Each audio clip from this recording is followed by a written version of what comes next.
Hey guys, we're going to go over Gear Raid 3. Now, to take a look at Gear Raid 3, the main thing to note is it's split into a bunch of different kind of groups of the map. So if we go to guides and map info, you can see stages 1 to 5 is the same. Stages 6 to 9 are the same. Stage 10 to 12 is the same. And stage 13 to 18 is the same, with 19 to 21 being the same as well. So you can see there's a few different clusters of stages. For this video, I'm going to focus on stage 18 really, because the strategy from stage 6 all the way to 18 is practically the same.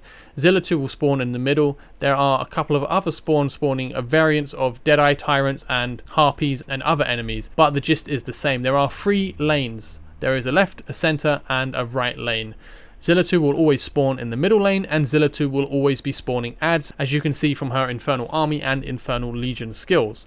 So Zilla 2 will spawn in the middle, and she will spawn more adds. There will be a mixture of either Deadeyes or Succubus that will be spawning on the left and right lanes. That is the gist of the layout of how this raid works. Enemies spawn in all 3 lanes, and they all head towards this one objective.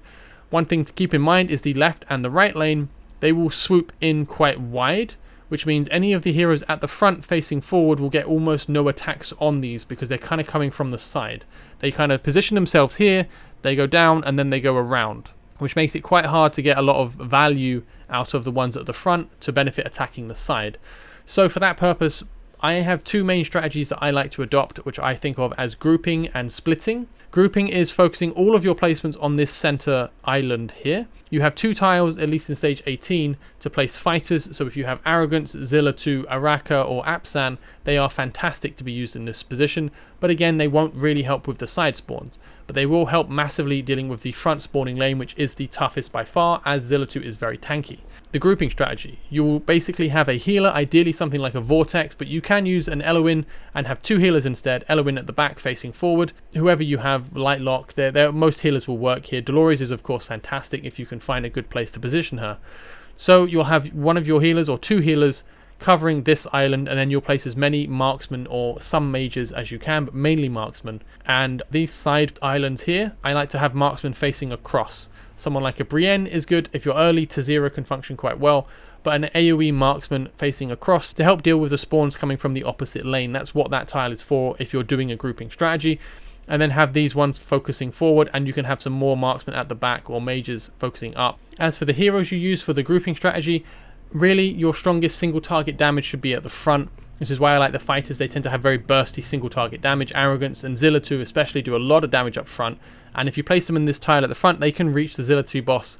The sooner you kill her, the sooner she stops spawning adds, so killing her fast is really beneficial, and that's one of the reasons I use the grouping strategy. People who try to split and defend all lanes often have trouble killing the Zilla 2 in time.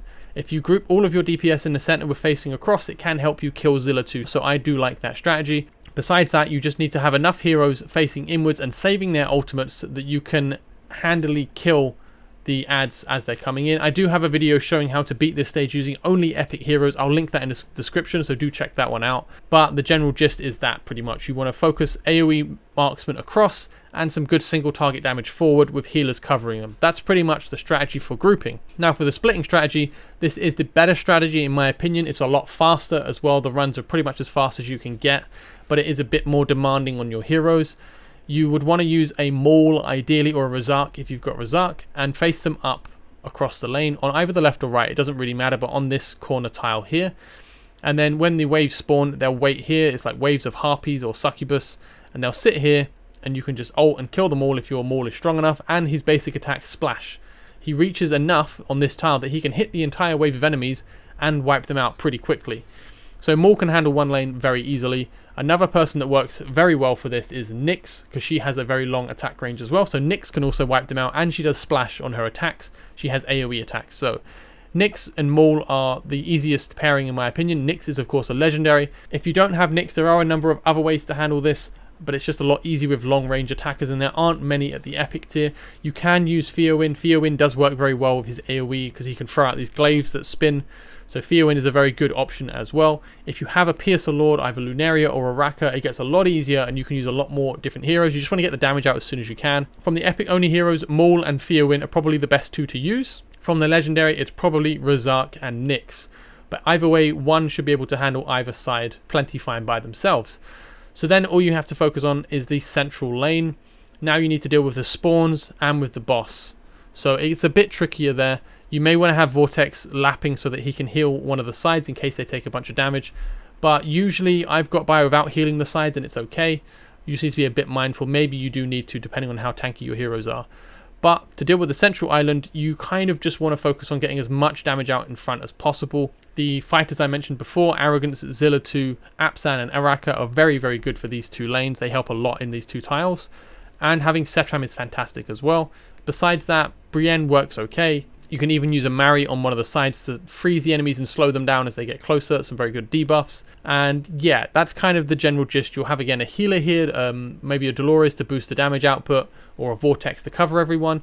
And that will pretty much handle the middle lane. You just need enough burst damage to kill Zilla 2 as soon as possible. That's the splitting strategy. You use Maul, Fearwind, Nyx, Razak, those kind of heroes to focus down the side lanes, and then you just blow up the central lane as fast as you can. The only real difference between this and the grouping is having someone to AoE down the sides, but it means that your placement in the middle is quite different, as you don't need as many AoE heroes. You can focus on single target damage. That pretty much covers it. Sorry for talking over just a static image, but I've got power odometer turned off, so let me just show you quickly some placement strategies. As you can see, I don't have a Piercer Lord, so this is significantly easier if you do have a Lunaria or if you do have an Araka, but I do not. So the first thing to consider is you need to deal with this central lane, which is quite tough. I don't know if I can do that with only epics, so I won't waste time editing the video repeatedly. It depends on your heroes. You can try and make it work. I know people can do this using a Lunaria, which I don't have. That makes things a lot easier. So just for the sake of this, so I don't end up re-recording, I'll use some pretty strong heroes at the front. And they should be able to handle this without too much trouble. Cool. So that is pretty much the placement I would go for. Put down Maul, and let's try. I've never actually tried with Fearwind before, so I want to give it a go and see how he handles that side. And I really recommend using Tariel as well. Tariel is just so good for this because of how her ultimate functions. She's really, really good in this zone. And then now that I've got them, you can see they're both covered with healers. You don't necessarily have to. It does mean that my Hex isn't, but Hex is kind of special, so maybe that's not the best example. Anyway, this is a splitting strategy. We have Maul, he ults, and he can wipe out that lane by himself. I can ult with Dolores and then ult with Fearwind, and you can see he is just absolutely decimating that side by himself as well. So epics can totally handle this without too much pain. And I have one more deployment tile. I can place Arrogance down to get more damage on the boss. Nyx as well to help with one of the lanes if I wanted. She could go here to help out. Or I can put down Brienne just to cover the end a bit more to make sure it's safe. But either way, I don't really need it at the moment, so I won't use it. I have Tariel down, so I might as well ult to get some damage out. And you can see the boss is dead very fast. So, very powerful strategy. It's definitely my favorite strategy. It's the fastest clearance because you can kill these guys before they start moving. So I personally really like splitting as a strategy. And yeah, I'll just play through the rest of this run and then I'll show you the grouping strategy afterwards. And then after that, we'll talk a bit about the heroes that you can use. I won't show the hero gear too much in this video because I don't really think it's too relevant. This is the strategy to use. This is the strategy I used when people weren't geared. This is going to be a lot smoother than your runs because they are quite well geared. But regardless, as far as I'm concerned, this is the best strategy to use to deal with this raid. So there you have it. That is Gear Raid 3 using the splitting strategy. Let's take a look at grouping. So the second strategy you can adopt, I refer to as the grouping strategy. Effectively, you want to focus all of your damage on the center island. I think this strategy is nowhere near as good as the split strategy, but it sometimes works a bit better if you don't have quite as many viable heroes. It's a lot harder to pull off the split strategy if you don't have enough damage in the middle. The splitting strategy is a bit tougher on the middle as you have less damage centralized. Whereas with this strategy, you can focus all of your spawns on the center and it makes it a bit easier to handle the Zilla 2. So if you can see here, I've kind of thrown down everything in the center so far. And I find it very effective because it allows you to keep everyone healed up, which is very nice.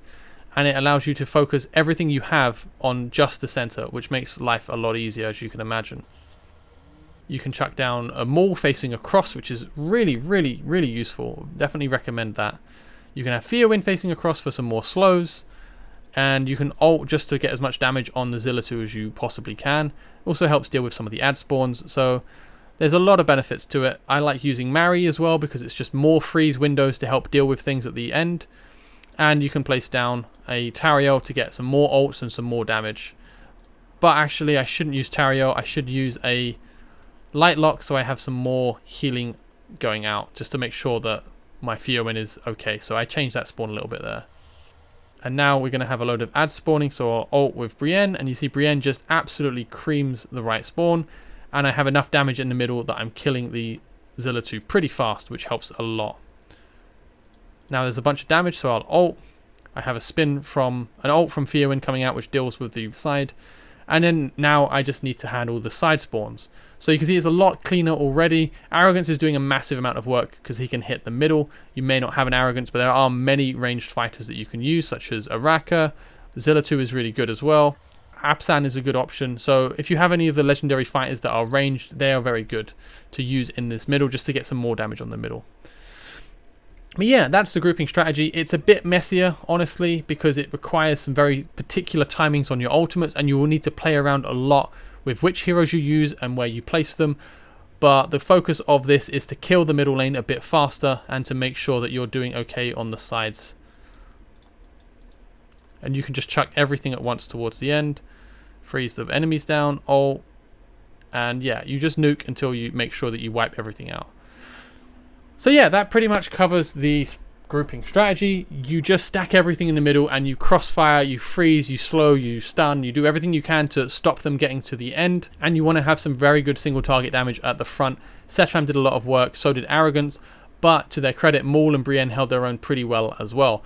Those are the two main strategies I would recommend. They're going to take a lot of tweaking based on what your heroes are, what teams you can field with those heroes. But again, this should work for almost any of these maps from stage 6 onwards, because you do have kind of similar layouts in where you can position heroes. It gets a bit harder towards 18 because of the strangeness of the positions.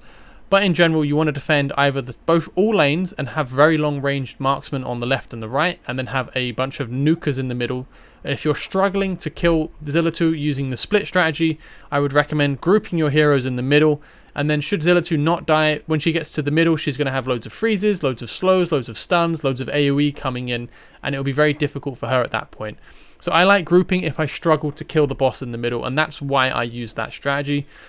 As for stage 19 onwards, I have a video on stage 19 I would recommend checking out. The long and short of it is, this right lane is a real pain. The left lane you can handle using a Vienna, you can handle using Maul or Razak, you can handle using a strong Brienne will even work. It's important to note that Zilla 2 will attack the last placed hero, so that can be quite damaging. And yeah, the left lane you can handle with a handful of different AoE heroes, it will work pretty fine. The right lane is where the trouble comes from, but the mid lane, you just need to have a lot of single target nuke in the middle to make sure that you can kill Zilla 2 and her ads as quick as possible. This is the real problem in 19 to 21, because it's the same map. On the right side, you only have this one tile to place on, and there is only one hero in the game, in my opinion, that can do this, which is Hatsu. Hatsu is the only hero that can survive on this tile and kill the ads. The way that works, Hatsu has invisibility upon placement for like 20-30 seconds or something bizarre, and she just sits there and blasts everything out. Her ultimate is massive AoE damage, so she can deal with the 3 that spawn at the top as well. And you have Volker A1 in your team, and you can reduce her spawn time enough that at a certain point you'll need to play with when this is for you. You can despawn her and then respawn her and ult again with her invisibility, because you need her invisibility to come back, right? So Hatset handles this. For stage 19, if you don't have a Hatset, you can use a Dolores boosted Maul or Razak to reach over and wipe this out. If you don't want to do that, you can use a Piercer Lord to increase your attack range and do something similar, facing 2 heroes from here across, or an Apsan across, something like that, but you will need a Piercer Lord.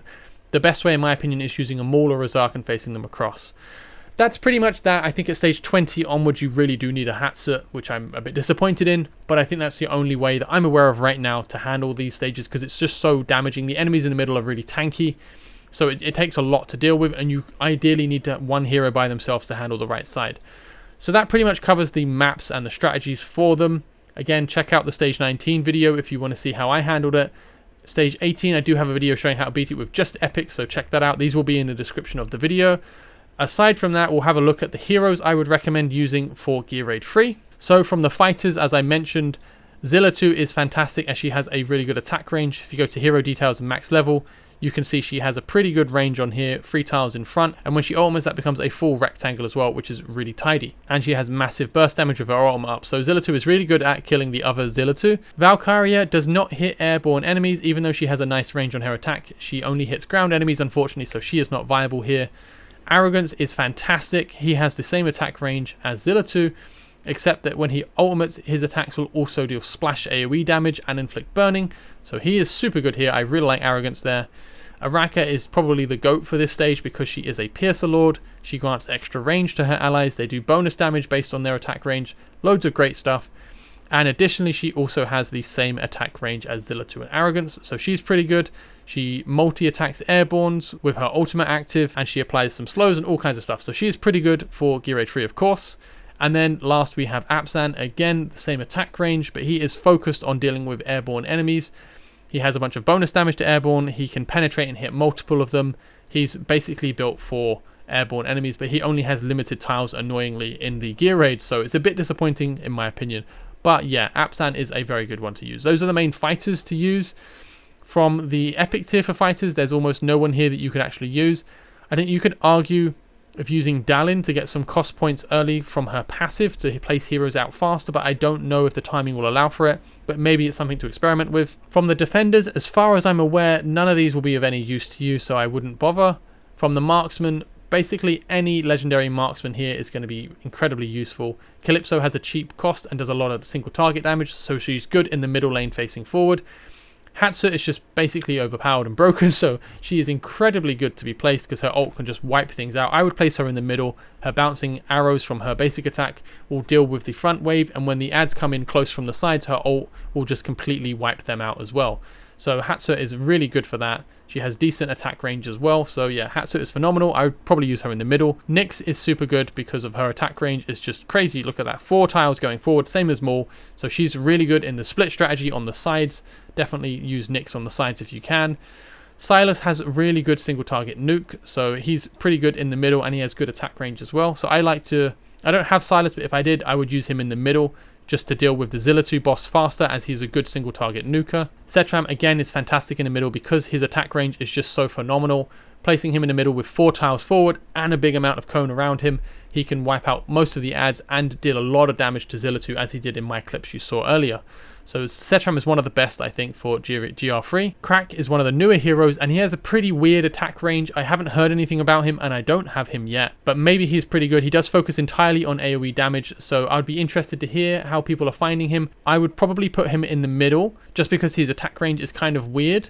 I'm not sure how well he would function, to be honest with you, but he does entirely AoE damage, which is going to be really good with dealing with the massive spawns. I wouldn't place him at the front in the middle. I would find a way to place him to cover the exit, I guess, because his range is so weird. I don't know how good he would be on the right or the left side by himself, so I would try placing him in the middle and see how that goes. As for the rest of them, Sargak is another Chaos faction hero, has a pretty decent kind of standard marksman attack range, and he seems to be focused more on single target nuking, so he's probably quite good in the middle, bleeding the boss and inflicting a bunch of damage. He also can apply Immobilize, so that will buy you a bit of time when Zilla2 starts moving forward. I don't think he's probably not especially good in GR3, but he might be quite good. Hex is fairly new. I use him quite a lot because he has really high single target damage, so I do like having him nuking the boss, especially with his ult up, and especially his talent when he draws his cards of fate. He can do a massive amount of damage. Additionally, he has Fate the Hermit, which grants him the ability to dodge damage and become invisible every now and then, which is really good for kind of keeping himself alive and not being too dependent on a healer. Hex is just really good in the middle facing forward to deal with the boss. Razak is basically a upgraded version of Maul, though he doesn't have the CC that Maul has. But he does do very good AoE damage, so Razak is a very good option for defending the lanes or firing across if you're going with the grouping strat. So yeah, Razak is basically the same as Maul. And moving on to the epic marksman, Brienne is fantastic, standard marksman attack range, but her ultimate hits a bunch of enemies at the same time, so she's really good at fanning enemies down. You can place her pretty much anywhere. She may even work on the split strategy on a side. I haven't experimented with it, because you would need her ultimate every time, and you would need to time it quite precisely, but it might be able to work. I find her really good in the center, personally, just making sure that nothing gets to the exit. You could place her forward as well. As you can see, Maul has a really good attack range. He has a really strong damaging ultimate. He has splash damage on his basic attacks. He has a passive that grants him defense reduction on enemies. And if you awaken him, he can freeze enemies with his ult. He can slow enemies with his passive slow. So yeah, very, very, very good hero. Probably my favorite hero for Gear Raid 3, and he's very accessible. In the grouping strategy, like a last defense if everything gets crazy, or in the split strategy, just annihilating a wave by himself, I think he's fantastic. Brunor has the same attack range as Setram, as you can see, so he has an interesting range. I don't really know anyone who's built him though, as he is kind of a weird hero, but he might be successful for you. Do let me know if you try him out and you find success. He isn't in the Piercer faction, so he's a bit unusual to place and use, but he might work for you. I wouldn't recommend it personally. Theowen, the Fusion Marksman, has a standard marksman's attack range. He throws out these large sabers that can deal AoE damage. His ultimate has a massive amount of slow on it, and he has a passive that allows him to trigger slows on his enemies. His awakenings go a long way as well, increasing the slow amounts and allowing him to have his ult out for longer. So Theowen's really good to use either on the sides, or again placing him in the group strat and slow enemies at the end to make sure they don't get through. Buy your team more time to deal with the enemies. Tariel is really good because she has really high damage per shot. She just does a lot of burst damage. She costs very little to place.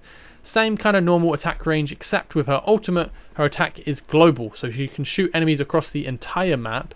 And with her awakenings, if you manage to get her to 5th awakening, which is quite far, when she kills an enemy, it extends her ultimate by 3 seconds. And her first awakening increases her basic attacks damage. So she's just really good at kind of consistent, strong single target damage. You can have her to help deal with the Zilla2 boss and then ult to help deal with the rest of the adds on the map. Tariel is a really, really good hero to use. I think she's a bit underappreciated because it's a bit niche in some maps, but she is actually very valuable in Gear Raid 3. Tazira is someone I used when I was initially clearing Gear Raid 3, and I tried to get her to work more, but I find it quite tricky to use her effectively. Her specialty is gaining attack speed based on the number of enemies, but her ultimate and her basic attack are focused on single target enemies, so it kind of scales weirdly. It kind of feels counter synergistic, but she can work pretty well in the group strategy facing across. When things get messy, if she ults, she can pepper the enemies and get rid of them quite quickly. She gets some pretty decent awakenings as well to help triggering her basic attack, but it's nothing wild. I think the other ones mentioned are better than Tazira. Lunaria is a Piercer Lord, so incredibly valuable here. Additionally, she has some very good single target damage. The only downside is she does magic damage, which in all other content is actually a better thing for her.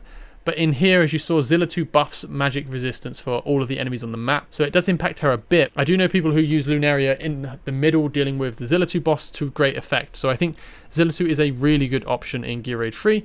Place her in the middle facing forward, as I did with my Hex, and she's pretty good at helping eviscerate the Deadeye Tyrants and the Zilla2. Harpen I don't really rate for Gear Raid 3 because he focuses on killing an enemy and then getting more towards his ultimate. It's just a weird hero, really.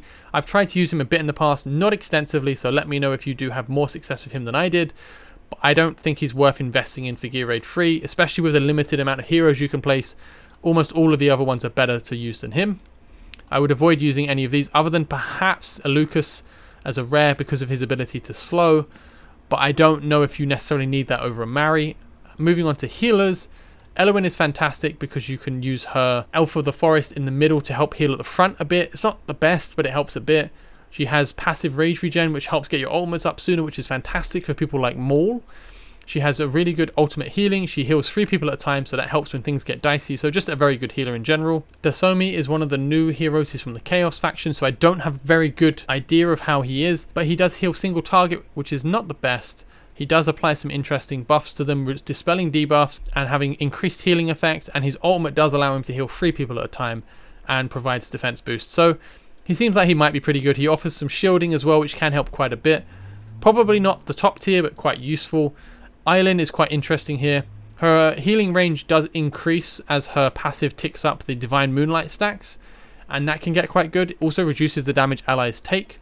So she's quite good for AoE healing. The problem is she doesn't offer anything outside of just healing, but she is not a bad option because she heals everyone at the same time, and because she is also able to reduce the damage they take. So she's one to play with for sure, but I prefer healers who can offer a bit more than just healing. Gwendolyn I don't think works too well in here. You might have some success. She does have a great healing range, similar to Vortex, so she is nice in that way. And shielding is kind of nice because you can shield for more than a hero's HP actually is. So overshielding is really beneficial in that way.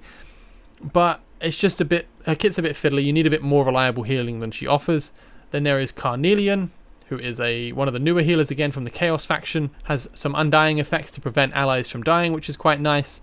Some reasonable healing. nothing crazy, but it's only one hero in range, so it's not AoE healing. Ultimate is granting the unyielding state, so she feels like she's more for Arena or for Gear Raid 2 than Gear Raid 3 in my opinion. But maybe she can work. Let me know if you find a lot of success. I think she's not really fit for Gear Raid 3 in my opinion. Dolores is fantastic to use. Her ult is massive for the damage output. Her healing is so small though that you're not going to get a lot of benefit from that. But it is nice to have the attack boost on her ultimate, and that will help out quite a lot. So if you can find a way to use Dolores, if you need, extra damage on your maul, for example, then definitely try with Dolores. Vortex is my favorite healer to use in Gear Raid 3 because he has great healing range. He's only a single target healer, but his overhealing does go into shields, which is very nice, and his ultimate does put out a big AoE heal as well. So I think Vortex is the best healer for Gear Raid 3 in my opinion. Lightlock I think is actually not too bad because he can spam out heals and he can do some damage. So he's okay, not great, but he works. Midan is another AoE healer, so she's pretty good, and she has emergency healing with her ultimate. Hollow can work as well because rage regen, some AoE healing with her ultimate active, and generally just kind of okay, but not fantastic for Gear Raid 3 in my opinion. As for the rest of the healers, Lily's kind of okay. Nisande can work because of the attack speed boosting, so she's fine to use as well. In general, my favorites would be Eloin, Vortex, and Dolores if you need the attack boost. And finally, from the mages, Nocturne can work if you need single target damage. The rest of the AoE mages aren't quite ideal for Gear Raid 3 in my opinion. Karmet can work on the sides as he does have a special ability that when he kills an enemy, the attack will bounce with bonus damage to other nearby enemies, so you can use him on the side lanes with his ultimate active for the bonus damage and the Curse of Obliteration, and he can kind of ricochet out a kill, wiping out the waves. I know some people use him in that way. Vierna is really good for AoE damage, so you can use her in Gear Raid 3 to wipe out waves. She's very beneficial for that. Aside from that, some people do run Imani in the middle as an early game nuker for the single target damage in the middle. You can also use Pyros for an infernal nuke to help deal with Zillitu sooner. That's a very valid strategy a lot of people are using. Some teams are even using Twin Fiend as a way of nuking the boss sooner. So don't discount the mage options. They can work. It's just more focused on single target nuking or using the AoE mages to help deal with some of the side spawns. Anyway, a bit long-winded, but that's kind of the gist of the heroes I would recommend using for your teams. In regards to how you actually build a team, I would probably focus on having 2 healers, Vortex and another healer. Or if you don't have Vortex, it's fine. 2 healers will work fine. You can even get by with just Vortex, but it's a bit cleaner without Power of Dominance to have 2 healers. You want to have some good single target damage. So in this lineup, that's Setram and that's Arrogance and Tariel. And you want to have some good AoE damage, which for me in this team is Maul, Brienne, Fioen, and then lastly I have a Mary, which I didn't really use a lot just because the slows are quite nice and she has some good stun, so I didn't mention her in the other one. But basically her ult can freeze enemies, and when she slows she applies these vulnerabilities so they take more damage, and her basic attack slows. Yeah, I like to have a mixture of single target nukers for the middle, these 3 here, healers to cover all of my spawns, and then a bunch of AoE damage and some CC from Fioen and Mary. I think that's a pretty good measured mid-game team to use. Obviously if you're late game you can use a stronger team and fill it with as many legendaries as you can. I just want it to be a bit more balanced, but in general try to have a couple healers and try to split your damage between AoE and single target. AoE for dealing with the spawns on the sides, and single target for dealing with the Zillitu as fast as possible to reduce the enemy spawns coming in. And yeah, I think that's everything I want to cover for Gear Raid 3. It's kind of a long rambly video, so I apologize. I just wanted to condense as much information as I can. Anyway, that pretty much covers the video. Do let me know if you have any questions. I will be more than happy to answer you in the comments. As I'm aware, I'm probably not going to cover everything in this video. Things are subject to change as well. The strategies we discussed should work for pretty much all of the stages in this. What heroes you have and how built they are will change things a lot as well. My tip for you would be, if you're having trouble, look at what's causing the issues. Are people dying? Is that what the issue is? Are you not killing the side spawns in time? Or are you not killing Zillitu in time? It will be one of those 3 things. If people are dying too much, then focus on your healers, of course, or make sure they're 6-starred and promoted if they're not able to survive. In any of those 3 areas where you're struggling, make sure that the key heroes are 6-starred and fully promoted. That goes a very long way. If your healers aren't enough, upgrade them. If your DPS aren't killing the enemies in time, upgrade them. Focus on promotions and 6-starring your heroes. That's the biggest way forward. And if that's not working, then maybe look at swapping out with different heroes. But in general, 6-starring and promoting is the biggest increase you can get in stats. It's huge, so focus on that first. But definitely try to identify exactly where your team is failing. And if you can't figure it out, just again, leave a comment and I'll see if I can help you out. Very long video. Hopefully that helps some of you guys out. I wish you the best of luck with your farming in Gear Raid 3. Have a great day. Take care and bye-bye.